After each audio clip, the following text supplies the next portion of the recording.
মানুষ বারে বারে মরে, জ্যান্ত অবস্থায় মরে, আর মরে গেলেও বেঁচে থাকতে পারে যদি গুরু কৃপা করে। কৃপা মানে কি? ক্রি ধাতু পা প্রত্যয় করিয়া পাওয়া, গুরু বাক্য মেনে চলা। ডাক্তারের কাছে গেলাম, ডাক্তার প্রেসক্রিপশন করিয়ে দেয়, কিন্তু নিজে ওষুধ কিনে ঠিক মতো খেতে হয়। বোঝা যাচ্ছে? আমি ডাক্তারের কাছেও গেলাম, প্রেসক্রিপশনও পেলাম, ওষুধও কিনলাম, ঠিক মতো খালাম না। দোষ কি ডাক্তারের?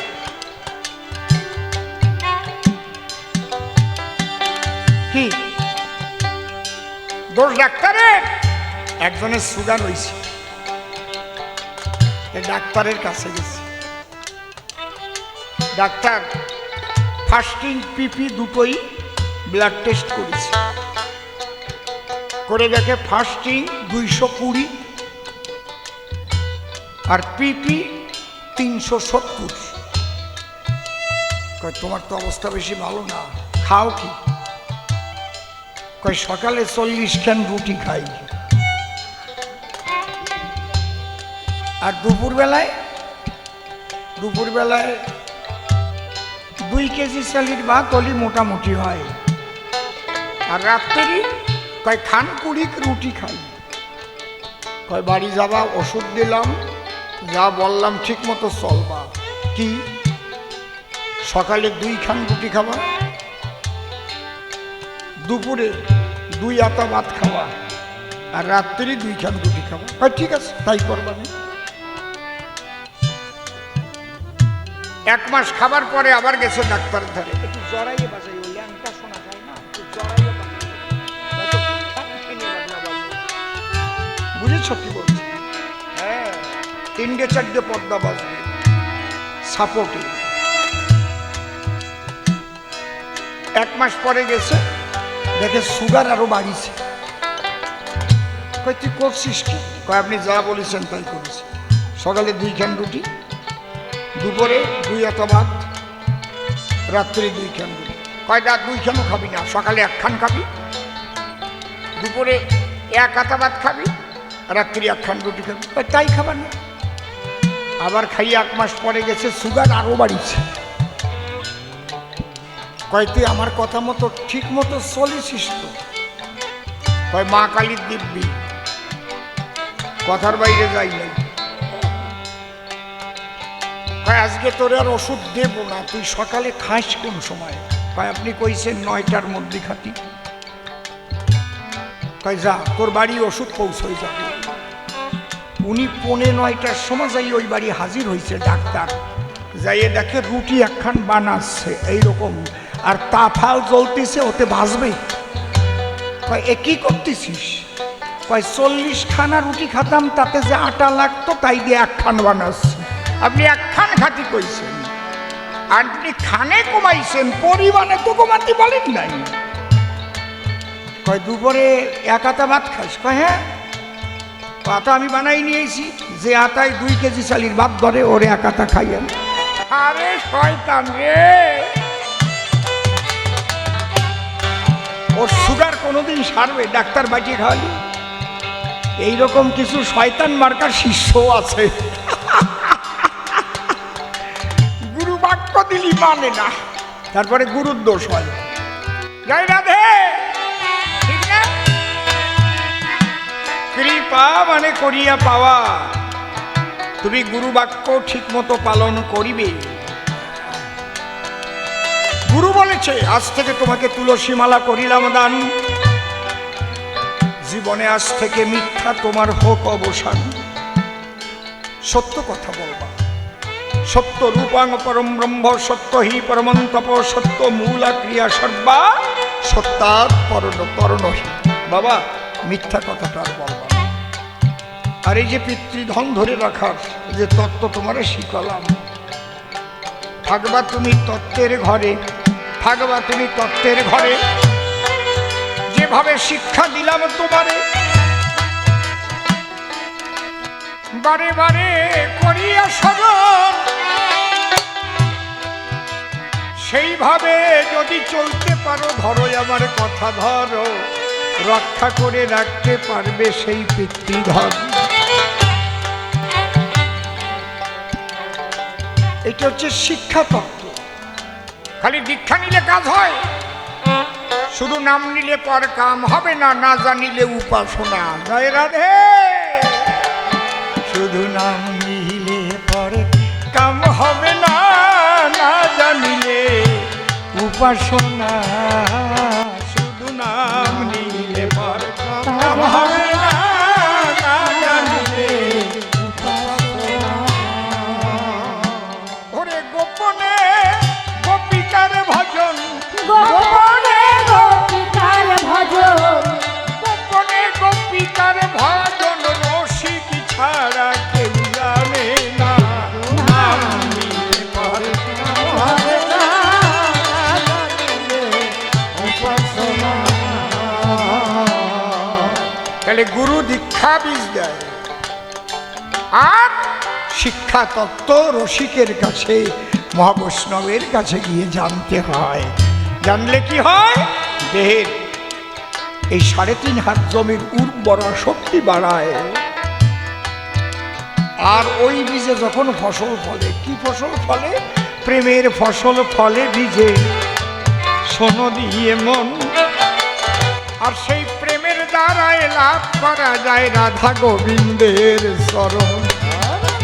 হরি হরি বল। কারণ এই নামের মধ্যেই তো রাধা গোবিন্দ বিরাজিত। বীজের মধ্যে বৃক্ষ যেমন চোখে না যায় দেখা, নামের মাঝে আছে রাধা কৃষ্ণ মূর্তি আঁকা। এই জন্য একে যুগল বীজ বলে, যুগল বীজ বলে। বীজের মধ্যে বৃক্ষ যেমন চোখে না যায় দেখা, নামের মাঝে আছে রাধা কৃষ্ণ মূর্তি আঁকা। তাহলে দীক্ষার যেমন প্রয়োজন, শিক্ষা তত্ত্বের আরো বেশি প্রয়োজন। শিক্ষা তত্ত্ব না জানিলে দীক্ষা বীজে ফসল হয় না কোনো কালে। কারণ এই দেহ জমি শুকিয়ে গেলে করা যায় না চাষ। তাই রস থাকিতে চাষ করো, ধরো আমার কথা ধরো। হরিবল হরিবল। প্রেম ফলের হইবে প্রকাশ, বস কৃষকে বস করে নে, খেপা চাষ দে জমি রসের গুণে। বস কৃষকে বস করে নে, চাষ দে জমি রসের গুণে।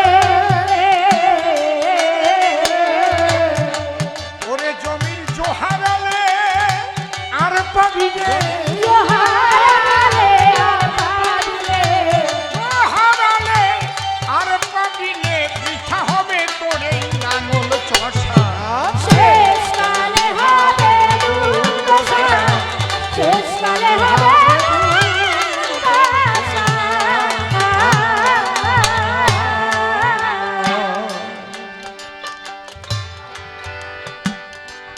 পাকা ছাসি যারা ভাবে, আস্তে বলে না নাকি? কি বলে? বলে না?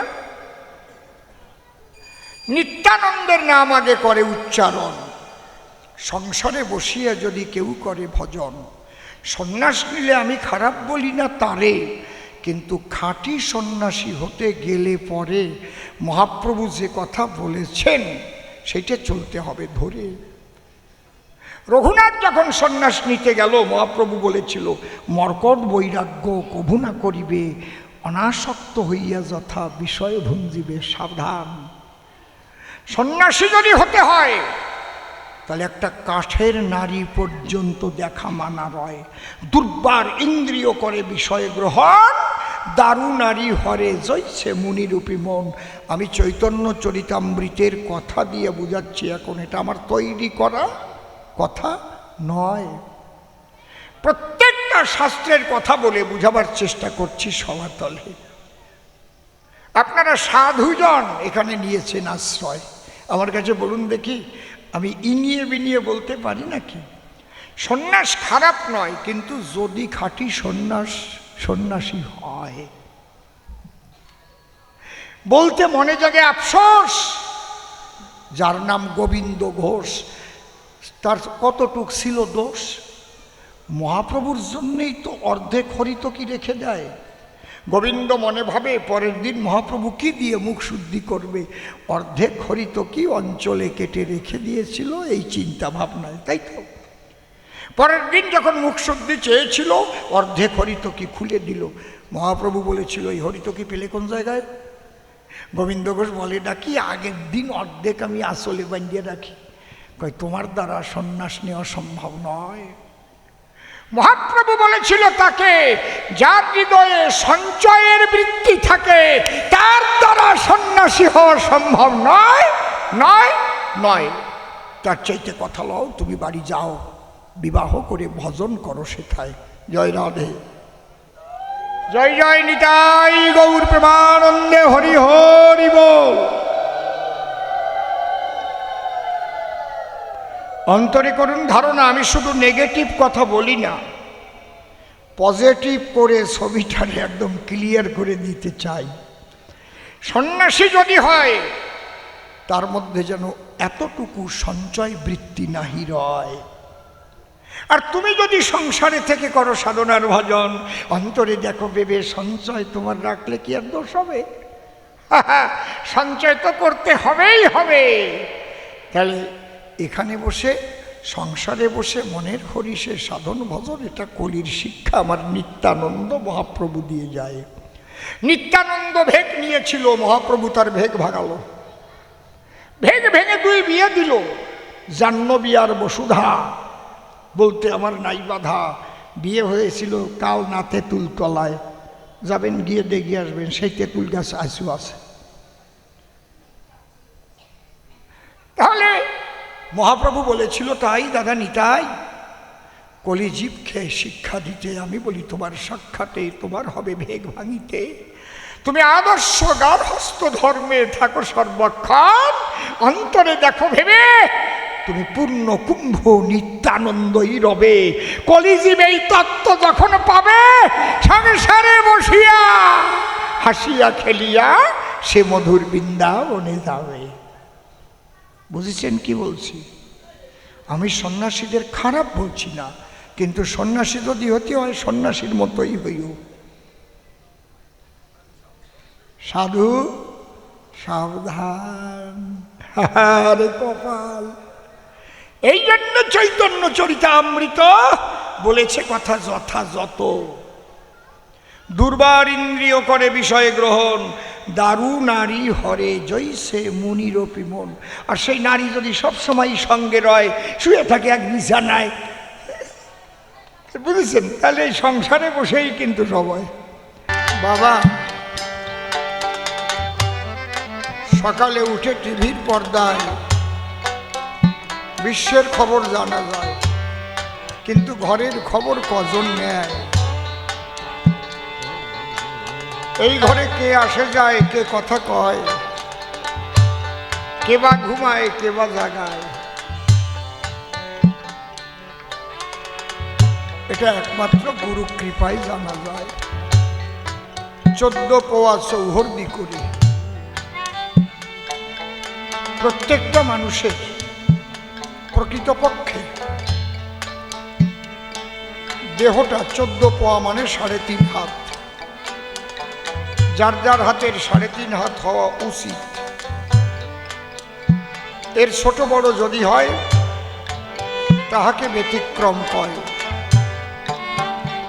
সাধকের আজানুলম্বিত বাহু দেখা যায়।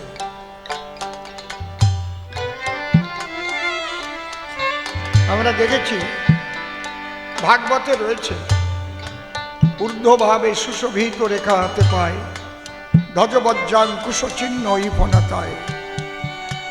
বা শঙ্খচক্র মিনজম্ভু নামে যেই ফল, কল্পতরু শিবতাকা জহ্নবী বিকল, গজস্কন্ধ কোকনদ কর পদতল, নখচন্দ্র নখ মুদ্রা অতি সুনির্মল।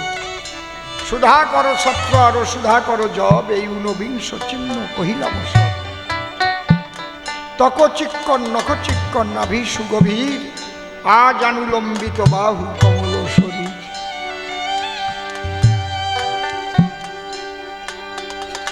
দেখো বাবা, জীবন ভরে তো এই জাগতিক জমি চাষ করেই যাবা। চাষ করে গেছে তোমার ঠাকুর দাদা, তোমার বাবা।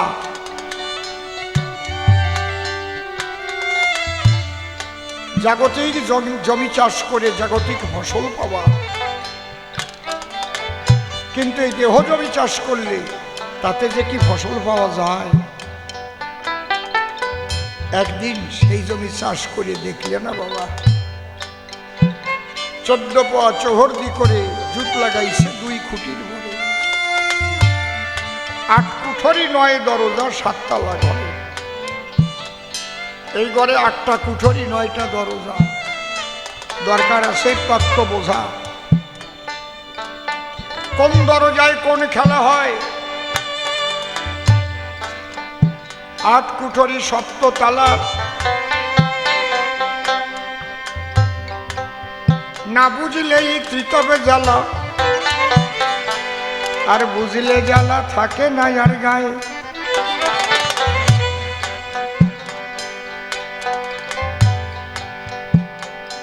প্রথম তালা মূলাধার, সেইখানেই অন্ধকার, আবার ওই জায়গায় আলোর আধার। তারপরের তালা স্বাধিষ্ঠান, তারপরের তালা মণিপুর, তারপরের তালা অনাহত, তারপরের তালা বিশুদ্ধ, তারপরে দ্বিদল, তারপর সহস্রার। সেই সহস্রারের উপর খেলা করে আমার রাধারানী, আমার কৃষ্ণ নটবর। অষ্টাদল পদ্মর উপরে সখী নিয়ে খেলা করে।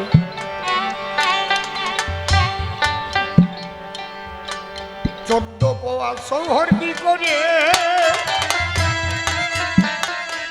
জুত লাগাইছে 2 খুঁটির পরে। 8 কুঠরি 9 দরজা 7 তালা ঘরে। সাত তলার ঘরে ঘরে বসত করি জনম ভরে, বসত করি জনম ভরে, চিনলি না ঘরের মানে। যে ঘরে ঘর ভাঙে তোরা যে না হয় কাল, কাল বৈশাখী ঝরবে যে ঘরে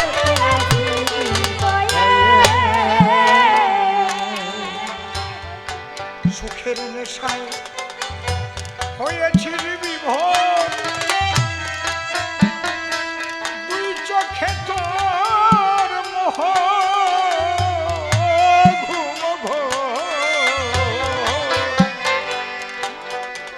তোর 9 দরজা আটকানো নয়, খোলা সকল দোর। খোলা সকল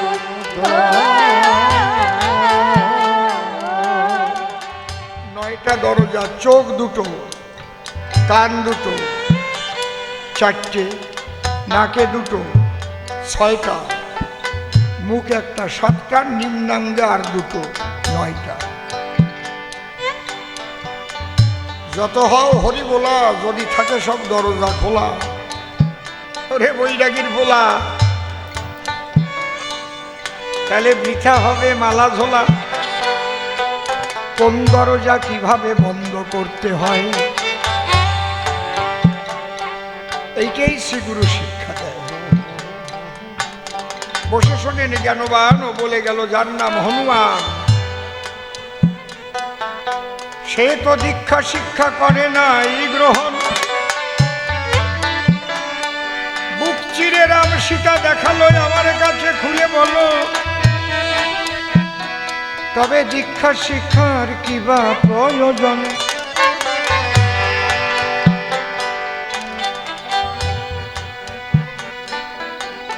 দেখো, এগুলো হচ্ছে এক্সেপশনাল ঘটনা। হনুমান, তার মায়ের নাম কি? অঞ্জনা, বাবার নাম কেশরী। কিন্তু জন্ম হয়েছিল কার দয়ায়? পবনের দয়ায়। তাই তারে পবন পুত্র হনুমান বলা হয়। পবন দেবের কৃপা বলে জন্ম নিয়ে এমন ছেলে হয়েছিল, এমন শক্তিমান। জন্ম নেওয়ার সঙ্গে সঙ্গে এমন শক্তি ধরল অঙ্গে, সূর্যটাকে ধরে খেতে চান। আপনারা জানেন সবাই, পুড়ে হয়েছিল ছাই। ওই ছাই হাতে নিয়ে অঞ্জনা কান্দে বিলক্ষণ। পবনদেব সেই কান্না শুনে এলো তাহার সন্নিধানে। বলে, অঞ্জনা কান্দ কি কারণ? ছোট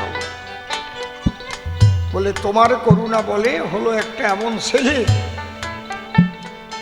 তার যদি এই অবস্থা হয় আমি মুখ দেখাবো কোন জায়গায়? ভয় নাই ভয় নাই বলে দিয়েছে অভয়। পবন বলে, গুহার মধ্যে লুকাতে আমার আছে অভিপ্রায়। শোনো, জগৎ হবে পবন শূন্য। ঠিক কর, তোমার কাছে দেব দেবতা সবাই আসবে পবনের জন্য। তাদের কাছে আশীর্বাদ চাইবে সেই সময়। পবন যখন লুকাইল, বাতাসের অভাব হলো। ব্রহ্মা গেলে বলে, সৃষ্টি গেল। শোনো নারায়ণ, শিব ঠাকুর বলে, তাই আর তো বাঁচার উপায় নাই। কোথায় গেল পবন?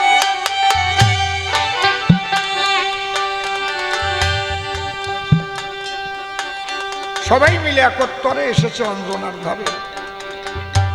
আমরা তো পবনকে করি অন্বেষণ। হয় আমার জ্বালায় আমি ভাবছি একটা ছেলে হয়েছিল, তাও তো শেষ হয়ে গেল, তোমরা খুঁজিয়ে দেখো। হয় না, তুমি জানো। হয় তাহলে আমার ছেলে বাঁচাই দাও। প্রজাপতি ব্রহ্মা যিনি সন্তানে প্রাণ দিলেন, তিনি বাঁচালি শুধু হবে না, আশীর্বাদ দিয়ে দাও। ব্রহ্মা বলে, আমার ব্রহ্মাগ্নিতে যাবে না জীবন। শিব ঠাকুর বলে, তাই আমি আশীর্বাদ দিয়ে যাই। আমার অক্ষয় ত্রিশূলে ওর হবে না মরণ। নারায়ণ ডেকে বলে, কেউ চক্রের আঘাত করিলে মরিবে না। আশীর্বাদ করিলাম। এখন যত দেব দেবতা ছিল সবাই আশীর্বাদ দিল। এই শক্তি নিয়ে জন্মেছিল পবন নন্দন। তুমি তাই নাকি? কৃষির সাথে কৃষির তুলনা দাও। কোন জায়গায় রানী রাসমণি আর কোন জায়গায় বিছানা পড়ে মুতনি।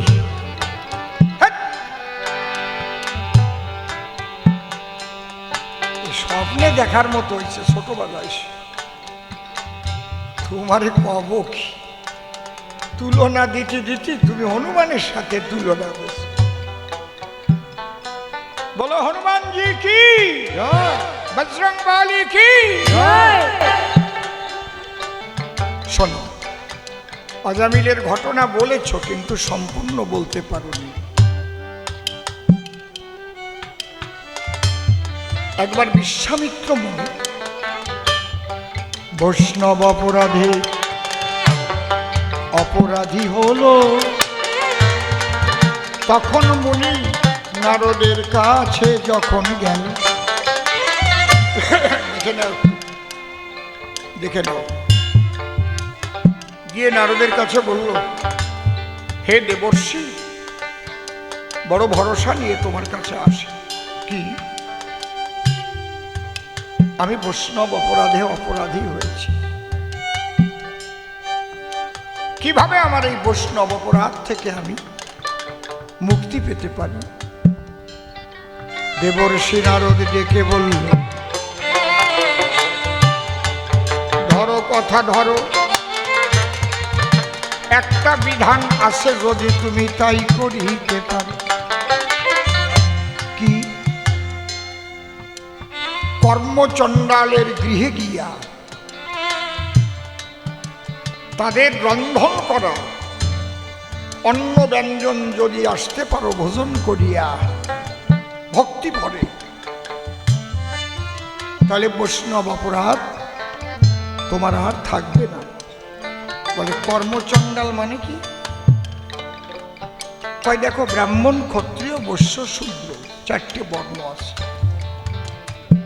যে জন্ম নিয়ে ব্রাহ্মণের ঘরে চণ্ডালের মতো কাজ করে, কর্মচণ্ডাল বলে তাদের।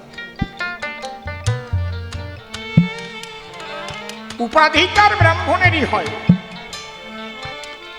যেমন পার্থ চট্টোপাধ্যায় উপাধি ঠিক আছে, কিন্তু পরের টাকা মারিয়ে খাইছে। যারা যোগ্য চাকরি পাওয়ার তাদের বাদ দিয়ে অযোগ্যদের টাকা খাইয়ে নিয়েছে। এটা ব্রাহ্মণের কাজ। বুঝেছেন কি বলছি? মানিক ভট্টাচার্য জীবনটা তার কদর্য। এরা হচ্ছে কর্মচণ্ডাল, জন্ম নিয়েছে ব্রাহ্মণের ঘরে কিন্তু চণ্ডালের মতো কাজ করে। এই জন্যে মানুষ জুতো দেখায়, তারে থুথু দেয়, চোর চোর কয়, এই চোর চোর চোর কয় না। ব্রাহ্মণকে দেখলে মানুষ প্রণাম করবে, শ্রদ্ধা করবে, তার চরণ ধুলি টেনে নেবে। সমদম তপ শৌচ খান্তি রাজ্যম এবচ জ্ঞান বিজ্ঞানমস্তিকং ব্রহ্ম কার্য সমবজ। গোড়ার নাম আর কলাম না, খালি জন্মিয়া ব্রাহ্মণের ঘরে যদি কদর্য কর্ম করে, কর্মচণ্ডাল বলে তারে। বোঝা গেল? সে যে হোক, এইরকম আছে নাকি? বলে আছে। কে? অজামিল। জন্ম নিয়েছে ব্রাহ্মণ কুলে, ব্রাহ্মণের কার্য দিয়ে ফেলে সে থেকে জঙ্গলে ছিনতাই করে, ডাকাতি করে, মানুষ খুন করে। তার বাড়ি যাবে, তার স্ত্রীর পাক করা অন্ন সেবা করবে। তোমার বৈষ্ণব অপরাধ মোচন হবে।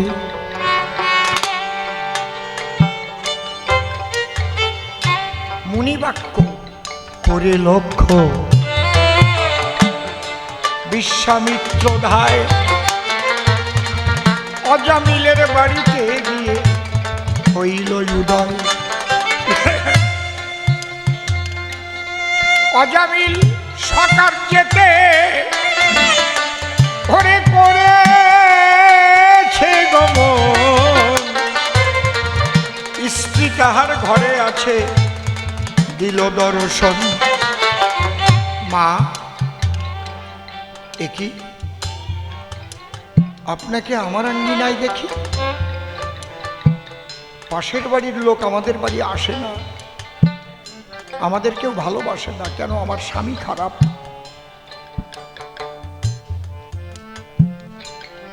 আপনার মতো একজন মুনি,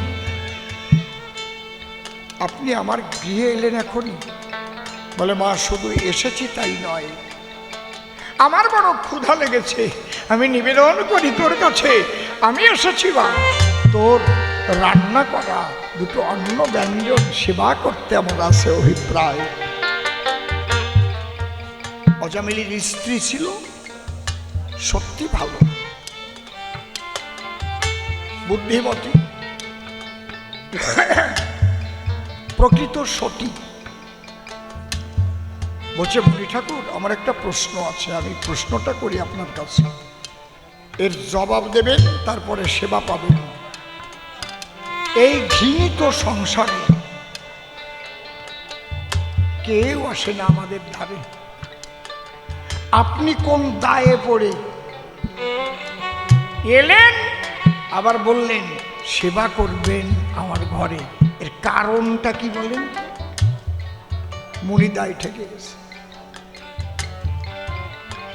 বলছে মা শুনবে, বৈষ্ণব অপরাধে আমি অপরাধী হই, নারদে যে বিধান দিল মা তাই তোমার কাছে কই। নারদ মুনি বলেছে যাও কর্মচণ্ডালের কাছে, তার রান্না করা অন্ন করো যে গ্রহণ, বৈষ্ণব অপরাধ হইবে মোচন। অজামিলের স্ত্রী ভাবলো তখন, তাহলে ওনাকে আমি উদ্ধার করব, আমার স্বামীর উদ্ধারের বিধানটাও ওনার কাছে আজকে নিয়ে যাব। হে মুনি ঠাকুর,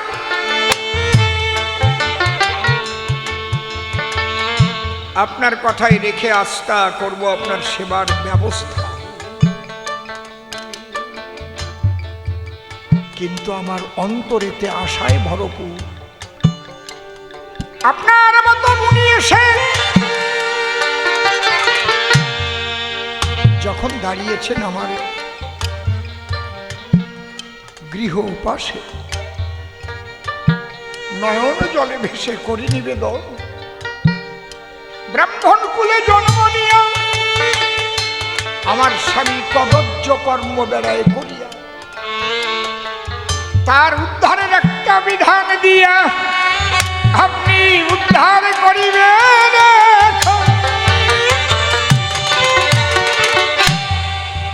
বলে মা, আমি তোমার উপর সন্তুষ্ট হলাম, কিন্তু আমি এখন বাক্য দিলে সে বাক্যে কাজ হবে না, কারণ আমি তো অপরাধী। তুমি আমাকে আগে সেবা দাও, আমার বৈষ্ণব অপরাধ মোচন করাও, তোমার স্বামীর মুক্তির বিধান আমি দিয়ে যাব।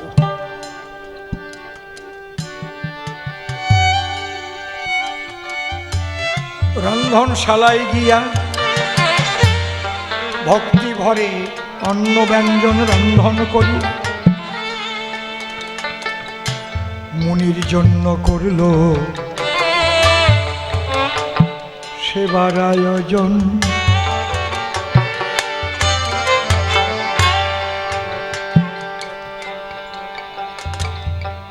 সেবা কার্য সমাপন করে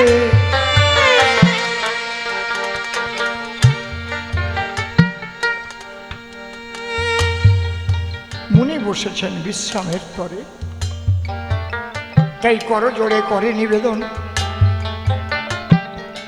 মুনি বলিত অবস্থান আমার স্বামীর মুক্তির বিধান, এবার আপনি করিবেন অর্পণ। বলছে মা শোনো, আমি আশীর্বাদ করি, তবে তোমার স্বামী বাড়ি এলে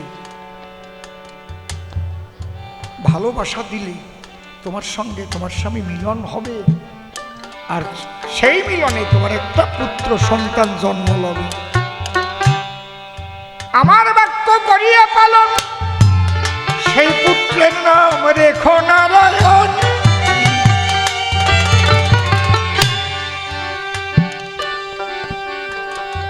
ভগবানের একটা আইন আছে, বিধান আছে, কি মৃত্যুকালে অতি পাপিষ্ঠ ব্যক্তি যদি ভগবানের কোনো নাম মুখ দিয়ে একবার বলে, তার নরকে হয় না গমন, সে অনায়াসে বৈকুণ্ঠে যায়।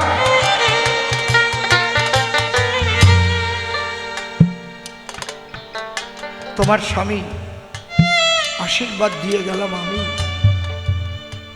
ওই নারায়ণ নারায়ণ বলে ঘন ঘন ডাকবে, যে সময় যখন মৃত্যুর কোলে ঢলে পড়বে তখন সন্তানকে স্মরণ হবে, নারায়ণ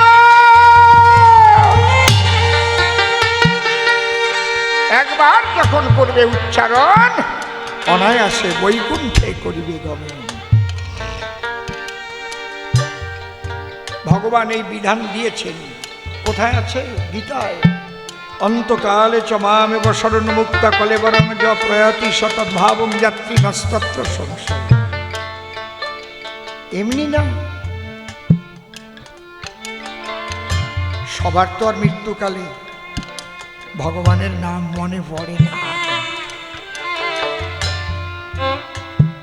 যখন মরণের সময় হয়, সারা জীবনের কর্মের ছবি সামনে সিনেমার মতো ভাসতে দেখা যায়। যদি অপরাধ করে শিহরিয়ে ওঠে বারে বারে। আর যারা থাকে নামের ভিতরে, তারা দেখে সাধুগুরু বৈষ্ণব আছে ঘিরে, হরিনাম হচ্ছে তার মধ্যে দিয়ে আত্মা ছুটেছে। বলো হরি বল, হরি বল, হরি বল। এই জন্য সৎ কর্ম, সৎ ভাবনা, সৎ চিন্তা নিয়ে জীবন কাটাতে হয়। তাহলে অন্তিমকালে সেই সৎ ভাবনার মধ্যে দিয়ে দেহ থেকে আত্মাটাও যায়, আত্মার সদ্গতি হয়। জং জং বাপি শরণং ভাব ত্যাজোত্তন্তে কলিবর। রাধে হরি বল, হরি বল, হরি বল।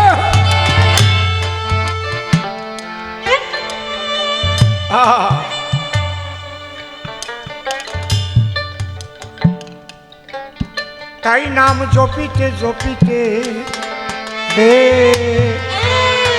হে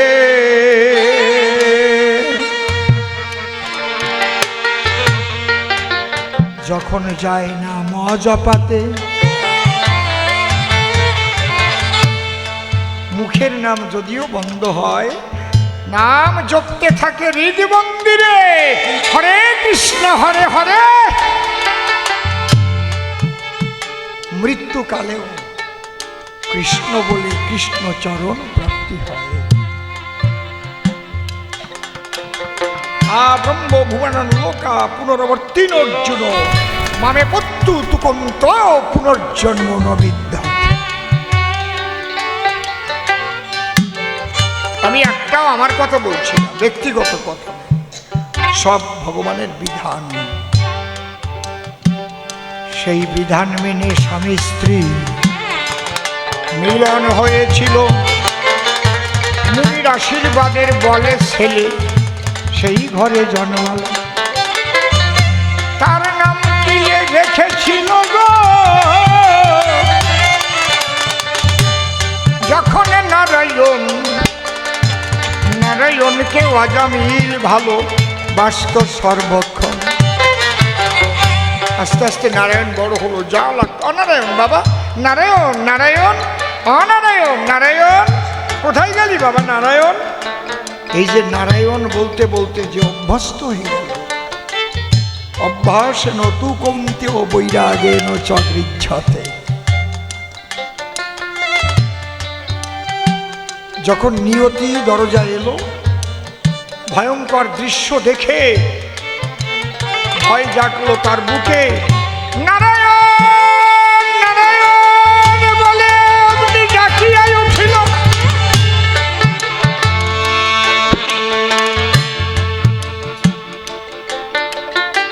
নারায়ণ বলে যখন ডাক দিল, আত্মা বহির্গত হলো। সেই পুণ্য ফলে অজামিল বৈকুণ্ঠে গেল।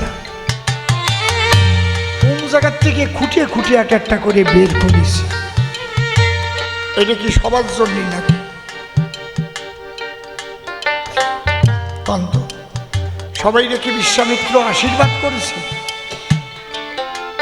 কি আমার গুরুদেব আশীর্বাদ করে একটা টাকা দিয়েছিল, বলে তোর টাকা বাড়ি মানুষ বইয়ে দিয়ে যাবে, যা। গাড়িতে ভিক্ষা করতাম, রেল লাইনের পাশে ছিলাম, টাকাটা কত যত্ন করে রাখছি। যদি এই টাকা কেউ চুরি করে নিয়ে যায় তার কাজ হবে।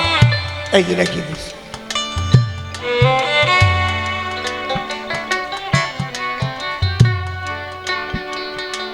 তার কাজ হবে। তারে কি ভবা পাগলা দেশে নাকি? দেশে তাহলে বিশ্বামিত্র যাকে কৃপা করেছে, এই কাজটা তার হয়েছে। যদি কারো গুরু কৃপা করে পাপীও উদ্ধার হতে পারে। হ্যাঁ মানে কিচ্ছু লাগে না, কিচ্ছু লাগে না। এই জন্য শাস্ত্রে লেখা আছে নিমিষং নিমিষর্ধাং বা সমদোহজবতিষ্ঠতে শত জন্মার্জিতং পাপং তৎক্ষণাৎ গুরু নশ্যত। 1000 1,00,000 কোটি বছর যদি একটা ঘর অন্ধকারও থাকে, আলো জ্বালাই দেবার সঙ্গে সঙ্গে ঘর আলোকিত হয়ে যায়। পাপে পরিপূর্ণ দেহ যদি